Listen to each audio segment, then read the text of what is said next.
Hey there. Nick Fundytus from Royal LePage Performance Realty in Ottawa.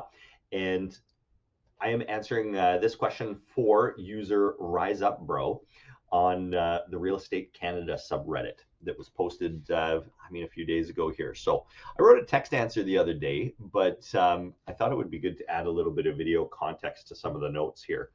The question from this person is that he's going to be searching within a few months and would like to begin research and understand what he's going to get into when he's buying a house in Ontario.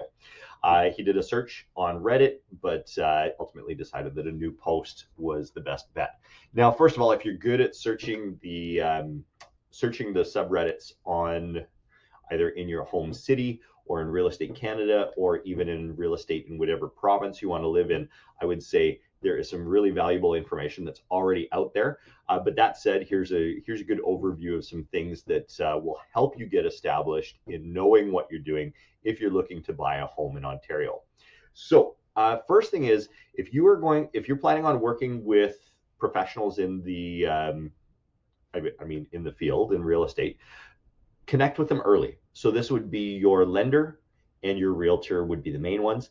Go ahead and connect with a lawyer early. I know that people are always worried that they're going to get charged for whatever with a realtor, but most real estate lawyers are going to let you at least start the conversation with them and interview them at no cost, just so you've got an idea of what you're potentially getting into with them.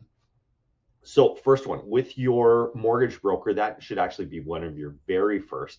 There is literally no time that is too soon to talk to a mortgage broker. It's not going to cost you anything to talk to them early, and they are going to be able to help you get a good handle on your finances.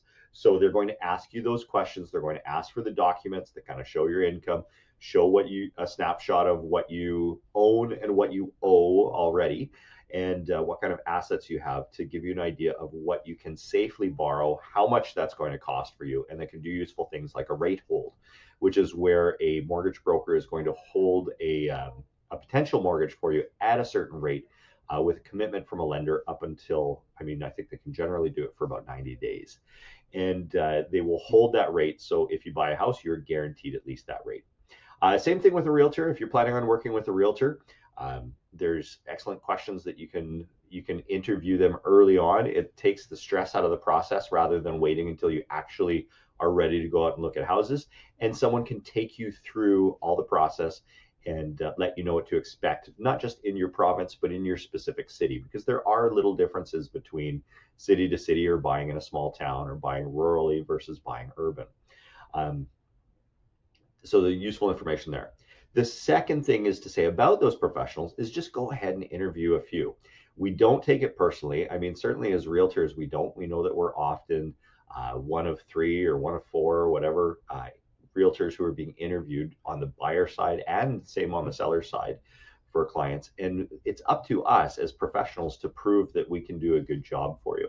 So lots of times people will come on Reddit and ask for, oh, what questions should I ask a realtor when I'm interviewing them as a buyer? So I've linked to a good one here in the notes. I didn't create it, but I always think this is a good one, because it also has what are some good answers that you should expect for each of those questions. What do those answers tell you? Next note I would say is, as you're looking for a property, there's a reason that the old saying in real estate is that the first rule is location, location, location. And location is often more important to your quality of life in many ways than the little details of the house. It's nice to have a beautiful kitchen, but if you're in a neighborhood that's too far from work, meaning you have a huge commute, or that you've bought into a neighborhood that's too expensive and you're spending all your money on your mortgage, or even if you've got, if you say you've got kids and a dog and you don't have the things around you to make that feel like home, no matter the house, it's still going to feel like you're a little bit stuck. So really try and understand the what's that you need for your move and where that takes you in the market that you're looking in. If you're looking for just great free resources, Canadian Mortgage and Housing Corporation, CMHC has a fantastic website. Just Google CMHC. They will have stats about every major submarket in Canada. I know for Ottawa, they keep reports just on Ottawa itself, not just on what purchasing costs and what the projections are for the next few years, but also on what's happening in the rental market. So if you were ever thinking of being a landlord or a property investor, or if you're looking at being a tenant, there's projections for that there.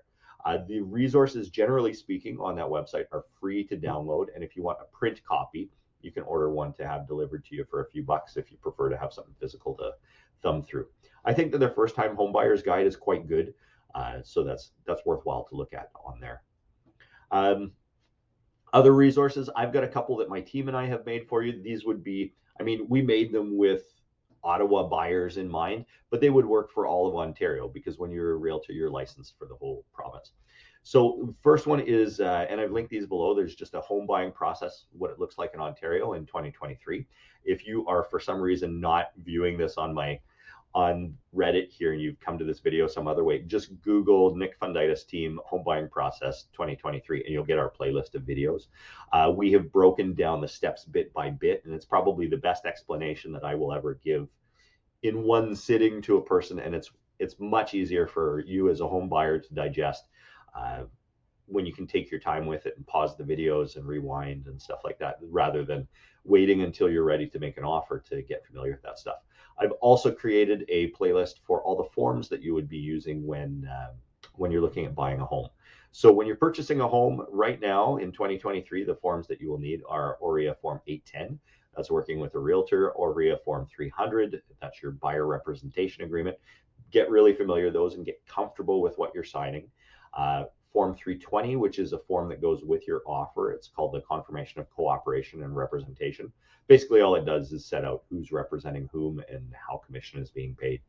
And then Form 100 or 101 if it's a condo, and that's your agreement of purchase and sale. So when people talk about an offer or an offer to purchase, depending on what parlance they're using in your local submarket, that's what it means. It's a OREA agreement of purchase and sale.